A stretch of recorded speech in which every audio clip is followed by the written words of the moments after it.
Hey guys, TrepChains here on the Diablo Immortal Alpha, checking out the Tomb of Fahir dungeon.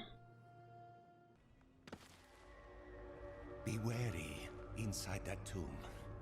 The old kingdom hid many terrible secrets. Ones that prefer to remain hidden. Secrets buried in the sands, shrouded in darkness. Many an adventurer has attempted to retrieve the scepter. I don't need to explain what happened to them, do I? After all, the scepter is still buried in the sands.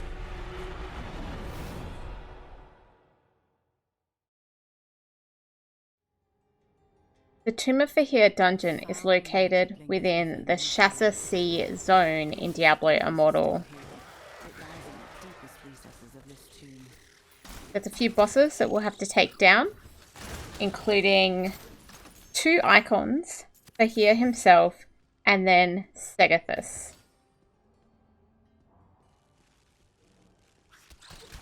Typically, the main objective is to kill the final boss, but if you are doing this as a bounty, you may have other objectives, which could include killing one of the icons or collecting something from around this tomb.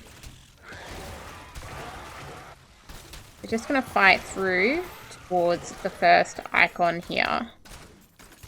First icon is towards the left, so always head kind of towards the upper left as you come into this dungeon. And the first icon is the icon of Rebirth that we've just come across now. So we need to take this one out first. I am running this on Hell 2 on my Demon Hunter here. I am at max level for the Alpha, which is 55, and then 48 Paragon levels as well. So just fighting this icon of Rebirth now. You can see it's spawning plenty of ads as we go. But it's taking me a little bit of time to get these bosses down at Hell 2. At least it means you can see the kind of stages of the fight. With spawning the mummies and then them turning into the ads that we have here. Okay, that is the first icon down. Once the first icon is down, a treasure room will open up here. So this is now open, and there are 5 chests in here. There are chests elsewhere on the map as well. As you go, you'll see some, but whether you think it's worth it depends. For this particular room, you'll see a whole bunch of ads spawn here on the left when you click the first chest, and you'll have to kill them all to take the chests. I personally like this room because it's kind of on the way to where I need to go next, and I do get the 5 chests. But a lot of people will skip a lot of the chests because, as you can see, they mainly drop gold and maybe a white or blue item. So it's not really a lot out of each chest. The next place we have to go is towards the right hand side of the tomb here. So we're just going to go around this way now to go to the second icon, which will be the icon of souls. That's all the way over this way. We'll kill some of the mobs that have spawned along the way before getting to our icon of souls. So, see some skeletons in here. We'll see some spiders in here. This is not the best dungeon if you're not a fan of spiders. The final boss, Segithis, is a spider. So, not the best for arachnophobics, I guess. And it's also one of the longer dungeons. So if you just want to do a quick dungeon for some battle points or the like, or the bounties, it's probably not the dungeon you want to be doing if you're after speed. Quite a long dungeon. So we've got these 2 icons, then we will kill Fahir after that, and then finally go down to Segithis. So, trying to focus on this icon now. The ads are taking my fire. I just need to wait till I get a multi-shot so I can actually aim it right direction. The more things are spawning here on this boss. Put it down to the last health bar. now, so it shouldn't be too long.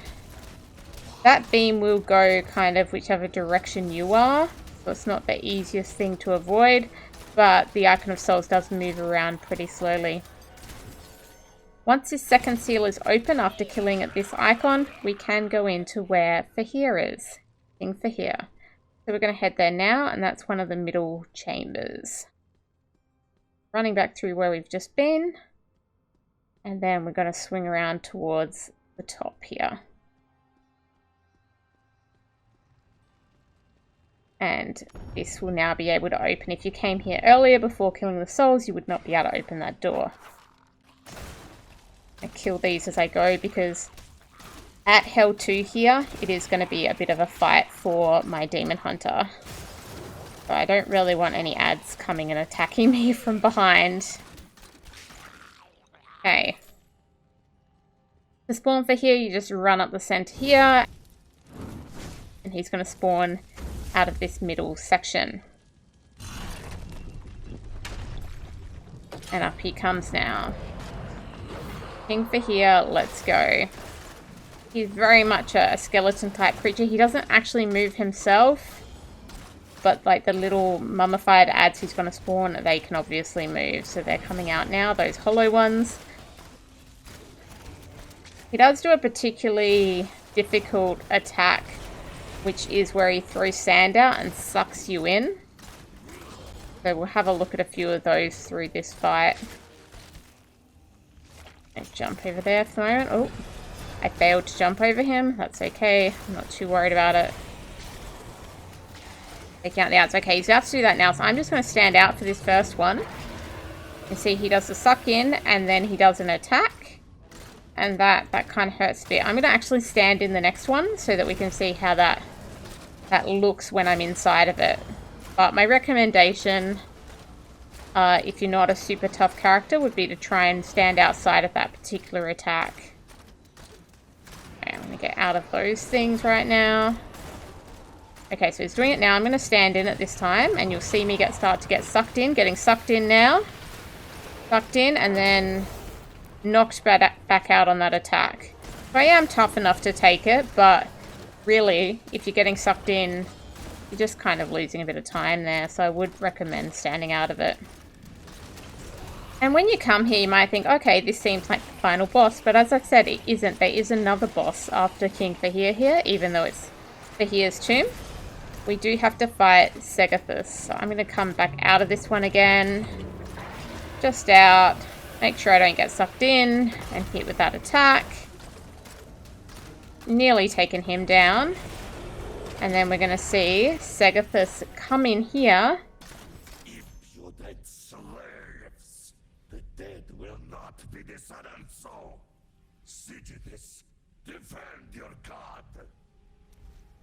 And you'll be able to see this coming in here. I'll just move over this side. Look at those gross spider legs taking away King Fahir. And now we've got to go there. So, where has Segithis taken King Fahir? We're going to find out. We've got to go onto this little platform here and drop down to find out. We're going to have a couple of fights on this platform, just with a few ads, nothing too difficult. You can see there some creepy crawlies on the side. We'll see more of them soon. So just need to start fighting the ads as we drop down to the basement, I guess, of the tomb where Segithis lives.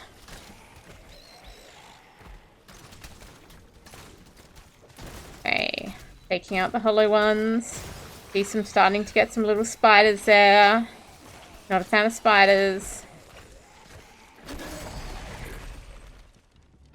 Getting a lovely borer here. Gonna spit out some more ads for us to kill. Very, very kind of it. Once we've started taking him out, we'll be able to go down a bit further.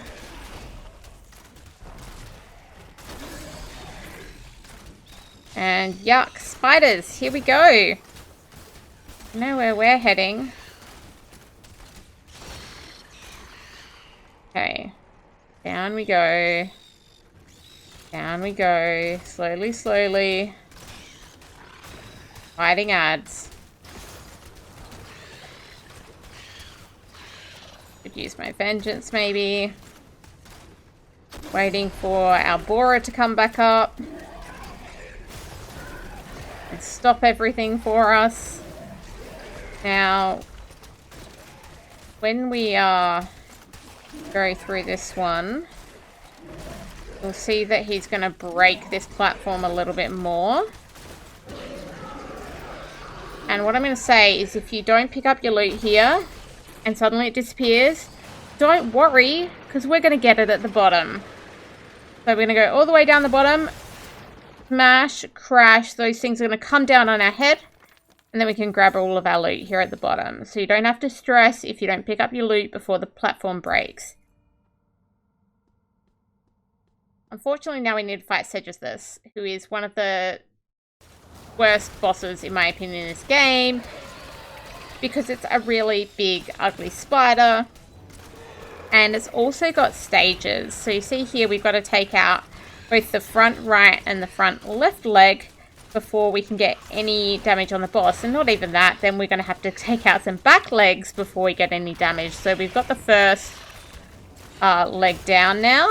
We've still got the front left leg over here to take out before we can even get to anything else.